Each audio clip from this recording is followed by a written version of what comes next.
ಜನಸಂಖ್ಯೆ ಆಧಾರದಲ್ಲಿ ಎಷ್ಟು ಪೊಲೀಸರು ಬೇಕಾಗ್ತಾರೆ ಒಂದು ಡಿವಿಷನ್ಗೆ ಅಂತ ಉದಾಹರಣೆ ಕೊಟ್ಟು ಹೇಳ್ಬೋದಾ? ನೋಡಿ, ಒಂದು ಪೊಲೀಸ್ ಠಾಣೆಯಲ್ಲಿ ಈಗ ನಮ್ಮ ಸ್ಟ್ರೆಂತು ಮ್ಯಾಕ್ಸಿಮಮ್ ಸ್ಟ್ರೆಂತು 45 ಜನ ಹೆಡ್ ಕಾನ್ಸ್ಟೇಬಲ್ಸ್ಗಳು. ಮ್ಯಾಕ್ಸಿಮಮ್ ಈಗ 45ರಿಂದ 55ರವರೆಗೂ ಎ ಗ್ರೇಡ್ ಪೊಲೀಸ್ ಸ್ಟೇಷನ್ಸ್ ಅಂತ ಇದ್ದಾವೆ. ಅದರಲ್ಲೆಲ್ಲ ಅಷ್ಟು ಹೆಡ್ ಕಾನ್ಸ್ಟೇಬಲ್ಸ್ ಇರ್ತಾರೆ.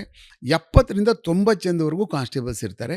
ಅದಾದಮೇಲೆ WPCಗಳು, ಅದರ ಮಧ್ಯದಲ್ಲಿ ಬೇರೆ ಬೇರೆ ASIಗಳು ಒಂದು 10 ಜನ ಇರ್ತಾರೆ, ಪ್ರಮೋಷನ್ ಆದಂಥವರು. ಹೀಗೆ ಆಮೇಲೆ ಹೆಣ್ಮಕ್ಳುಗಳು ಒಂದಷ್ಟು ಜನ, ಆಮೇಲೆ WPSI ಬೇಕು ಅಂದರೆ ಏರಿಯಾದಲ್ಲಿ ಎಲ್ಲಿ ಬೇಕು ಅನ್ನುವಂಥದ್ದು. ಈಗ ಆ ಪೋಸ್ಟಿಂಗ್ಗಳು ಈಗೇನು ಹೆಣ್ಮಕ್ಳು ಗಂಡು ಮಕ್ಳು ಅಂತಿಲ್ಲ, ಎಲ್ಲಿ ಅವ್ರು ಹೋಗ್ತಾರೋ ಅಲ್ಲಿಗೆ ಪೋಸ್ಟಿಂಗ್ ಕೊಡ್ತಕ್ಕಂಥದ್ದು ಇರ್ತದೆ. ಆ ಕಾರಣಕ್ಕೆ ಮಿನಿಮಮ್ ಈ ಒಂದು ಪೊಲೀಸ್ ಠಾಣೆಯಲ್ಲಿ ಬೆಂಗಳೂರಿನಲ್ಲಿ ಈಗ ಮಿನಿಮಮ್ 100 ಜನ, 100ರಿಂದ 125 ಜನ ಬೇಕೇ ಬೇಕು. ಇಲ್ಲಾಂದರೆ ಯಾವುದೇ ಬಂದೋಬಸ್ತ್ ಕೆಲಸಗಳು ನಾವು ಮಾಡೋಕ್ಕಾಗೋದಿಲ್ಲ. ಅದರ ಹಲವಾರು ಕೆಲಸಗಳಿರ್ತವೆ ಪೊಲೀಸ್ ಠಾಣೆಯಲ್ಲಿ. ಸಮ್ಮನ್ ಸರ್ವ್ ಮಾಡಬೇಕು, ವಾರೆಂಟ್ ಸರ್ವ್ ಮಾಡಬೇಕು, ಆರೋಪಿಗಳನ್ನ ಹಿಡ್ಕೊಬರ್ಬೇಕು, ಮಿಸ್ಸಿಂಗ್ ಆದವ್ರನ್ನ ಹುಡ್ಕೊಂಡು ಬರಬೇಕು, ತಪ್ಪಿಸ್ಕೊಂಡೋದಂಥ ಮನೆಯಿಂದ ತಪ್ಪಿಸ್ಕೊಂಡೋದ ಅಪ್ಪ ಅಮ್ಮದಿರು ಎಲ್ಲರೂ ತಪ್ಪಿಸ್ಕೊಬಿಡ್ತಾರೆ, ಅವ್ರನ್ನ ಹಿಡ್ಕೊಂಡು ಬರಬೇಕು. ಆಮೇಲೆ ಬಂದೋಬಸ್ತ್ ಡ್ಯೂಟಿಗಳಿಗೆ ಹೋಗ್ಬೇಕು, ಕೋರ್ಟ್ಗಳಿಗೆ ಹೋಗಬೇಕು, ಜೈಲಿಗೆ ಹೋಗಬೇಕು.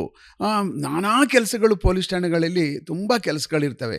ಅಪಾರ್ಟ್ ಫ್ರಮ್ ದಿಸ್ ಬೇರೆ ಬೇರೆ ಇನ್ಫಾರ್ಮೇಷನ್ ಕಳಿಸ್ಕೊಟ್ಟಿರ್ತೀವಿ, ಅವ್ರು ಅಲ್ಲೇ ಇದ್ದುಬಿಡ್ತಾರೆ.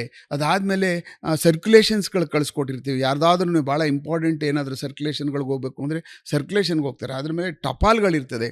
ಹೀಗೆ ಹಲವಾರು ಡ್ಯೂಟಿಗಳು ಪೊಲೀಸ್ ಠಾಣೆಯಲ್ಲಿ. ಅದ್ರ ಮಧ್ಯೆ ಇನ್ವೆಸ್ಟಿಗೇಷನ್ ಒಂದು ಟೀಮ್ ಇರುತ್ತೆ.